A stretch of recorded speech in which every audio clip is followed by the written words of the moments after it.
Manish RD अध्यक्ष जी, मैं आपका आभारी हूं कि आपने माननीय राज्यपाल जी के अभिभाषण के प्रस्ताव पर बोलने का मौका मुझे दिया।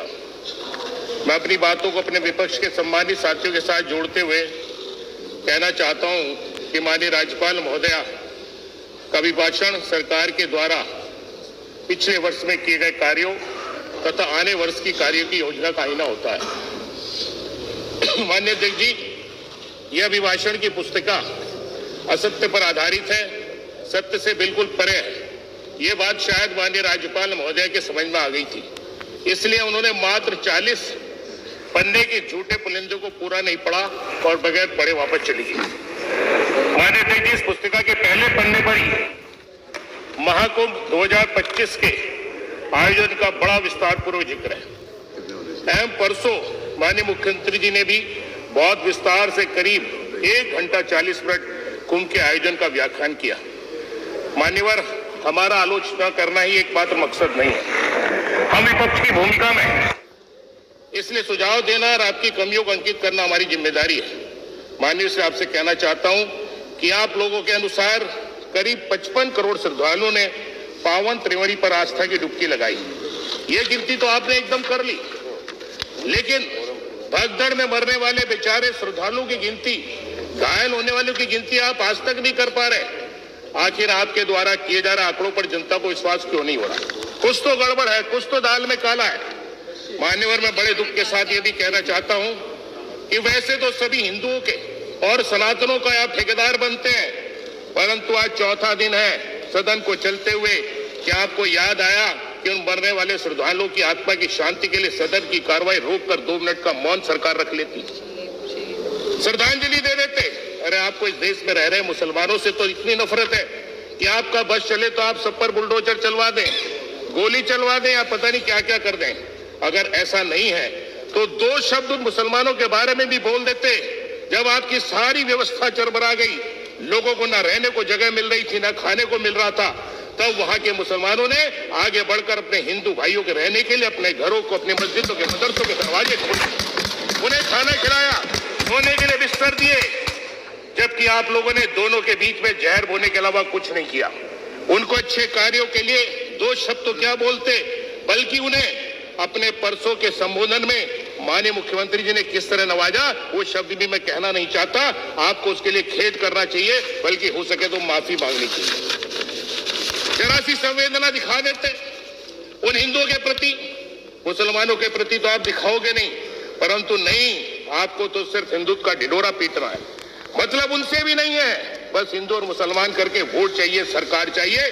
इसलिए कवि ने कहा है कि मन में मैल, मुंह में चीनी से मिठास रखते हैं लोग, वक्त के अनुसार शख्सियत बदलते हैं ये लोग, गिरगिट भी शर्माए ऐसे रंग बदलते लोगों से, कर्म करते हैं दिखावे के लिए ये लोग, दिल में जहर हाथ में खंजर रखते हैं लोग, जिस शख्स में छिपा हो दोगलापन, फिर वो अपनी आदत कहां बदलते हैं लोग। मान्यवर, आपकी सरकार के अनुसार 45 करोड़ के निवेश पिछले 8 साल में सरकार को मिले और 15 लाख के करोड़ आपने धरातल पर उतरा है। कौन सा धरातल है पता नहीं। पिछले 8 वर्षों से मैं नगीना में अपने विधानसभा क्षेत्र में कताई मिल बंद पड़ी है 8, 9, 10 सालों से, उसके लिए लगातार मांग कर रहा हूं। आज तक उसे चालू नहीं करा गया, कोई नई योजना नहीं चलाई। मान्यवर, पता नहीं कौन सा धरातल है। मान्यवर, बहुत खुशी की बात है कि आपने इस पुस्तक के अनुसार प्रदेश को एक्स प्रदेश के रूप में जाना लिखा है, परंतु यह देन भी हमारे नेता माननीय अखिलेश यादव की है। मान्यवर, आप लोगों ने बड़े गर्व से लिखा है कि उत्तर प्रदेश सर्वाधिक मेट्रो वाला, सेवा वाला राज्य है। मान्यवर, ये गर्व की बात भी अगर है तो हमारे माननीय नेता अखिलेश यादव जी की वजह से। मान्यवर, आपने कुल 8 नई मंडी बनाने का जिक्र किया। आपने उन मंडियों को खत्म कर दिया, केवल 8 मंडी बनाई, बाकी जो पहली मंडी थी उनको खत्म कर दिया। आज वहां पर कोई कारोबार नहीं होता। आज बिचौलियों के माध्यम से धान खरीद होती है, गेहूं खरीद होती है। सपा सरकार में बनी मंडियां जिसमें सरकार का करोड़ों रुपए लगा, वो बंद पड़ी है, वो आज तक शुरू नहीं की जा सकी। ऐसा ही उदाहरण मेरे विधानसभा क्षेत्र नगीना के हेडक्वार्टर ब्लॉक 1 कोतवाली का है। 2016 से बंद पड़ी मंडी आज तक चालू नहीं हो पाई, करोड़ों रुपए उसमें लगा है। और तो और उस खंडर बनी मंडी में अभी कुछ दिनों पहले ही एक महिला के साथ दुर्व्यवहार की घटना भी सामने आई। माननीय, इसलिए कहना चाहता हूं कि या तो उस मंडी को चालू करा दिया जाए या उसको लीज पे दे दिया जाए, जिससे कम से कम वहां कोई घटनाक्रम ऐसा तो न घटे। माननीय, बहुत बड़ा चढ़ाकर आपने दुग्ध उत्पादन का जिक्र किया, जबकि हकीकत यह है कि बड़े दुख के साथ मुझे कहना पड़ रहा है कि दुग्ध उत्पादन आपने खत्म कर दिया। व्यापारी जो भैंस लेकर के, गाय लेकर के एक जगह से दूसरी जगह जाते थे, बहुत अच्छी बात, दूसरी जगह जाते थे, आज वो बेचारे उत्पीड़न के शिकार है। एक भैंस की लागत कम से कम 80,000 रुपए, कम गाय की 30,000 रुपए।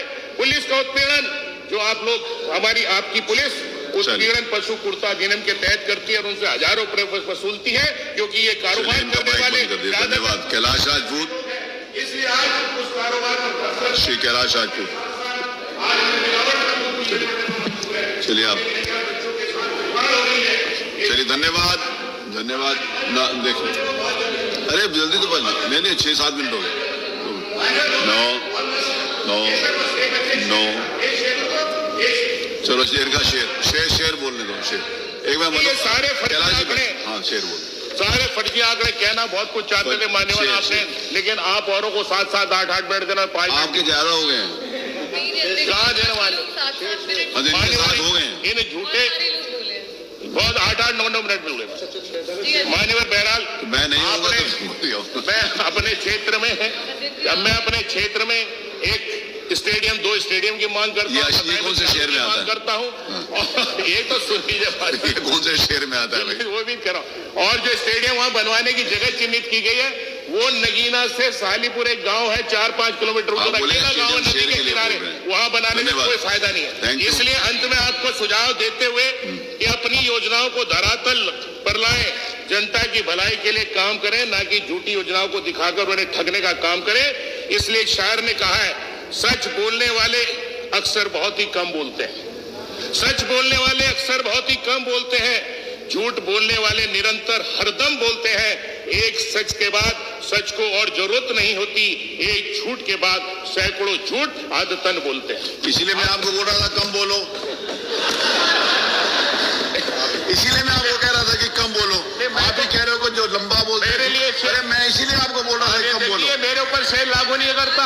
सदन में 2 घंटे जो लोग आपका शेर आप पर लागू नहीं होता। मात्र 6 मिनट बोला हूँ, घंटों 2-2 घंटे जो बोलते। अच्छा मेरी बात सुनो, आपका शेर आप पर लागू नहीं होता। मुझ पे लागू, मानिए देखिए, मुझ पे लागू नहीं होता, क्योंकि हमें तो आपने 7 मिनट